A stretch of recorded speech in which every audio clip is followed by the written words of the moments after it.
21장은 성결을 위한 규례다, 그렇게 되어 있습니다. 월요일부터 하나님의 통치가 이루어지는 사회 윤리적인 면들을 다루고 있죠. 자, 오늘은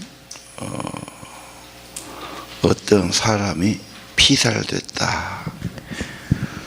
그래서 들에 죽어 있는 사람이 있고, 살인 사건은 언제나 큰 죄지요.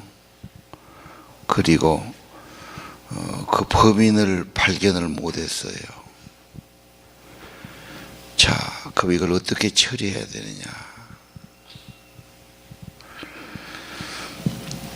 우리는 먼저 전제가 하나님의 주신 땅, 하나님의 기업 들어가 살거든. 언제나 하나님의 전제되어 있죠. 하나님과 교제하는 거, 하나님의 임재가 있는 땅이 되기 위해서. 그래서 이 살인죄, 살인당한 사람 문제를 어떻게 할 거냐? 살인범을 잡아야 되겠죠. 못 잡으면 계속 그것은 하나의 미제 사건으로 해결 못하고 놔둡니다. 거기까지 끝이죠. 그런데 이 사람의 죽음에 대해서 그 사람도, 죽인 사람도 문제지만 공동체의 책임이 있지 않겠냐. 교육이 잘못됐든지, 그 사람이 환경이 나쁘든지, 부모에게 어떤 대접을 못 받았다든지, 어떠한 피해나 징후가 있을 수 있었다. 살인자를 만드는 것도 우리 공동체의 문제예요. 이 문제가 되는 이 죄를 어떻게 해야 될까? 재물을 가지고 속죄해라, 그런 말씀이 나오죠. 암송아지를 제물로 잡습니다. 또 항상 흐르는 물이 깨끗한 물이죠. 그런 물에 가서 잡아라. 이 죄는 더러워진 건 내버려둬서는 안 되고, 닦아버려야 되고, 없애야 되고, 정화시켜야 된다. 죄를 놔두면 자꾸 누룩처럼 번져나고 오염되기 때문에 그렇습니다. 그래서 오늘 암송아지를 제사장이 데리고 가면 여호와께서 택하고 자기를 섬기게 하고 여호와의 이름으로 축복을 빌게 한 제사장 가지고 가서 속죄해라.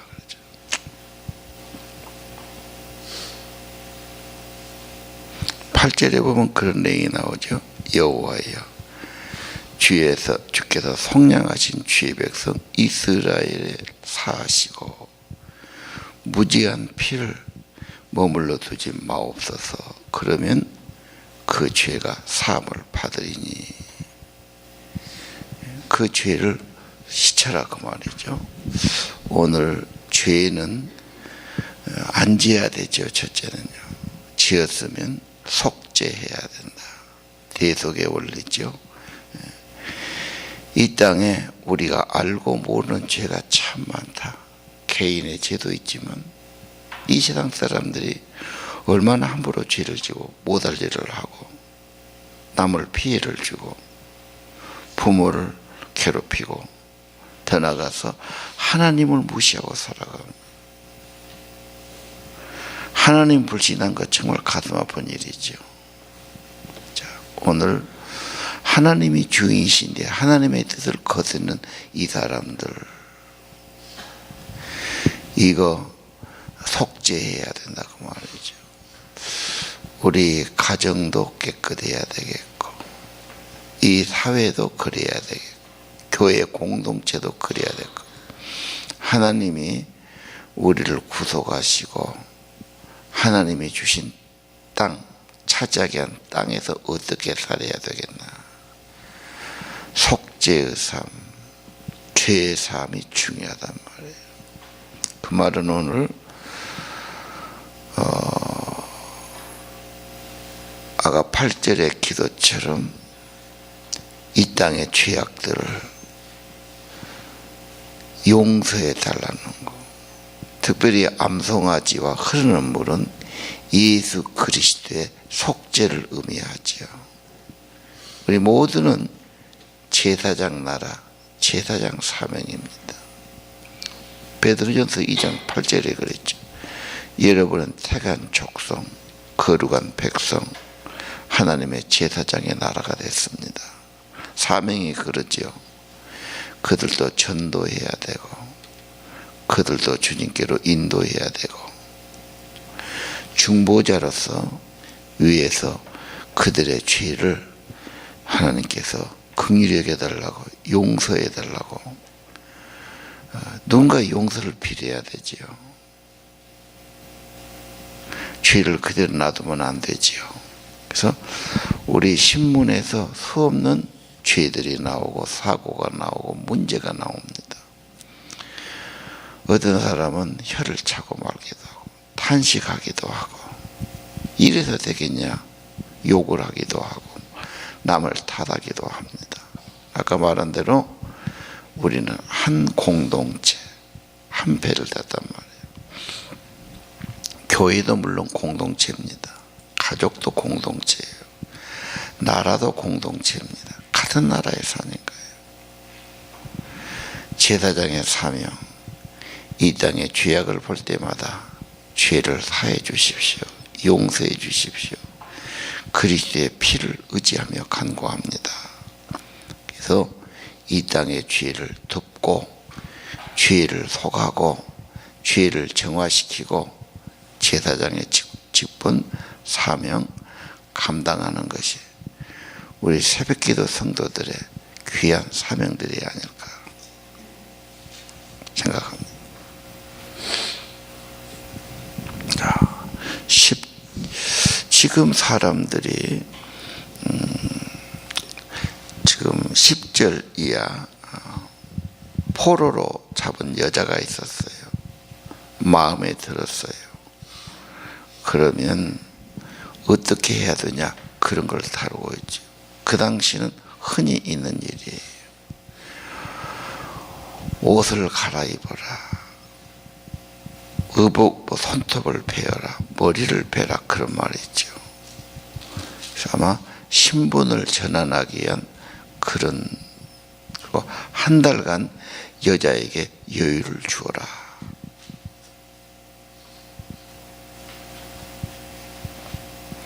그리고 아무리 노예로 잡은 여자라 해도 기본 인권이 있다. 정을 통한 여자는 종으로 부려도 안 되고 돈으로 팔아도 안 되고 또 자기가 원하면 자유를 주어라.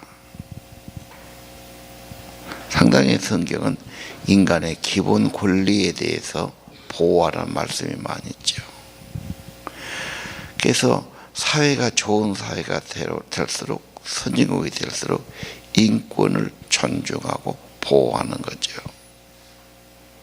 지금 우리나라 학교 폭력 많아집니다. 아무리 그렇게 감시하고 못하게 해도 애들끼리 그러고 요즘은 폭언 또 사이버 가지고 그렇게 나쁜 말 하고 왕따를 시키고 어린이들은 그런 것을 견디기가 너무 힘들어하죠. 어른도 쉽지 않죠. 같은 직장에서 같은 학교에서 자기를 그렇게 한다면 어떻게 살기가 힘들죠. 자, 오늘 우리 10절 이하는 주님의 신부가 되는 성도들 언제나 새 옷 입어야죠. 그리스도 옷을 입어야지.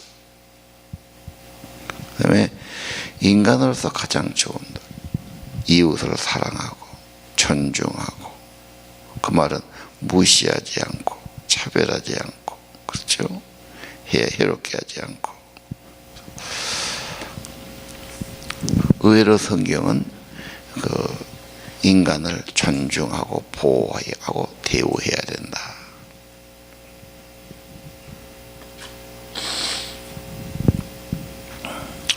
(15절은요) 장자권의 이야기가 나오죠.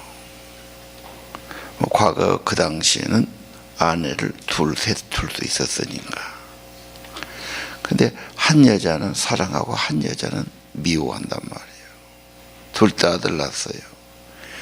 근데 내가 미워하는 여자의 아들이 장자였다. 사랑하는, 좋아하는 여자의 아들이 차남이면 장자의 기업을 첫 번째에게 주어야 된다. 장자는 두목을 주지요. 가정에서 그런 게 흐트러지면 갈등이 나지요. 내가 형인데 동생한테 그 자리를 뺏겠다. 가만히 있으려 하겠습니다. 그래서 인정 따라 하기보다는 원칙을 따라야 된다. 가정에서도 마찬가지. 장자는 하나님이 먼저 태어나게 했지 않습니까? 그래서 창조의 질서를 지켜야 돼요. 만약에 둘째를 첫째로 삼으면 그게 빌미가 되지요. 왕들도 그러지 않습니까? 그렇게 되면 이제 왕자들의 난리도 나고요. 편애하는 것도 문제지요. 야곱과에서도 문제가 있었고 요셉도 문제가 있었습니다. 그래서 가정에서도 항상 뭐든지 원칙을 따라서 도리를 따라서 공정하게 이루어가야 된다.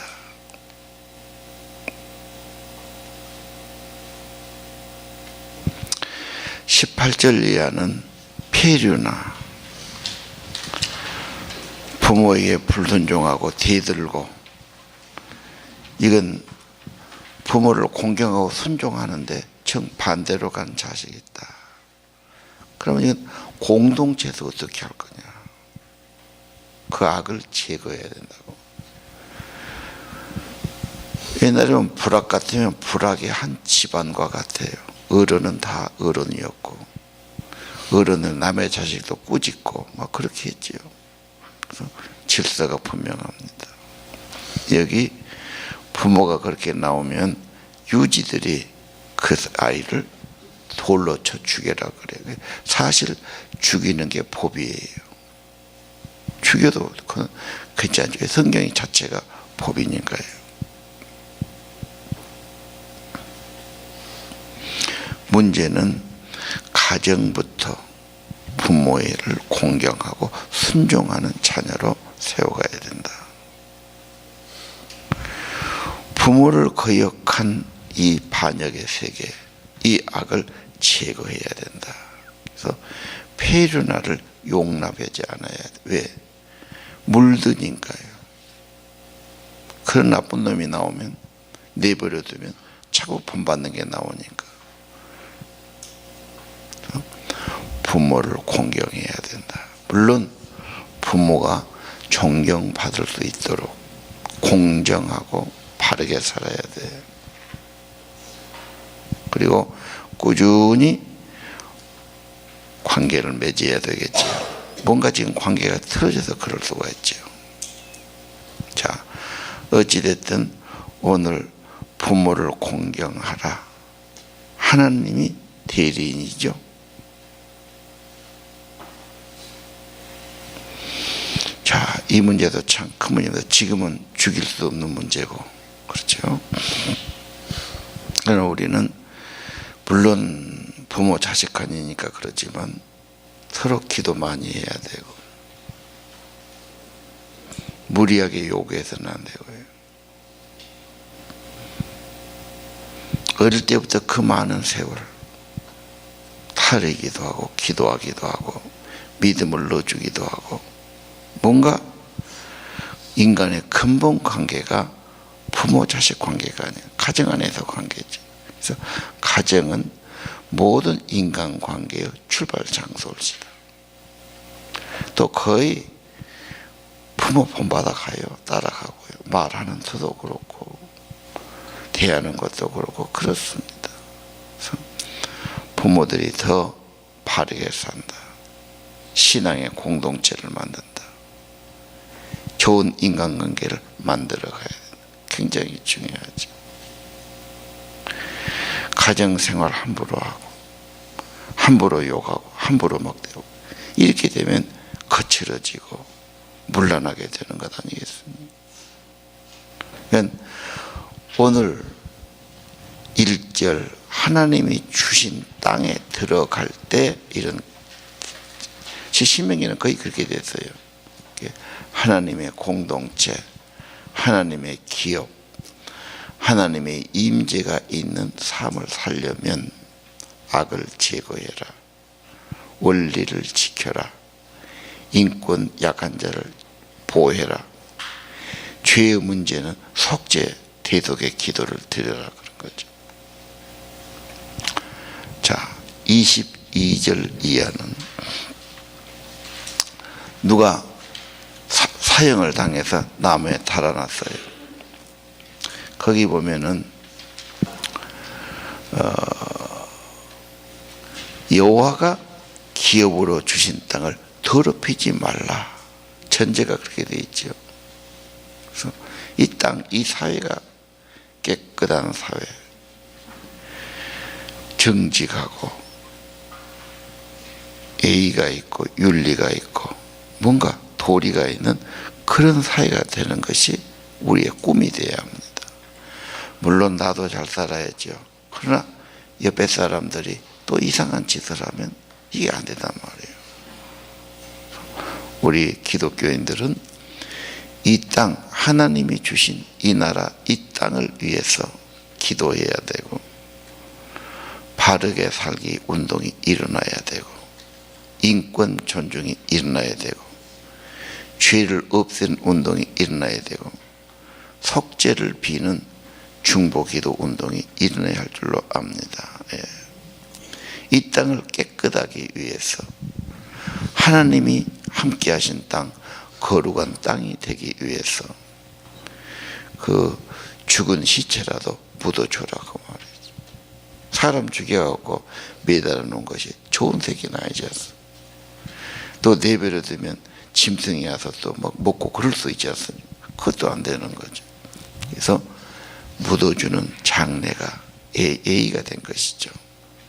일단 우리는 하나님이 주신 나라에 살면 믿음의 사람들은 믿음의 세계를 만들고 그런 공동체를 만들어갈 책임이 있지요. 정말 우리 대한민국 사회 적은 나라입니다.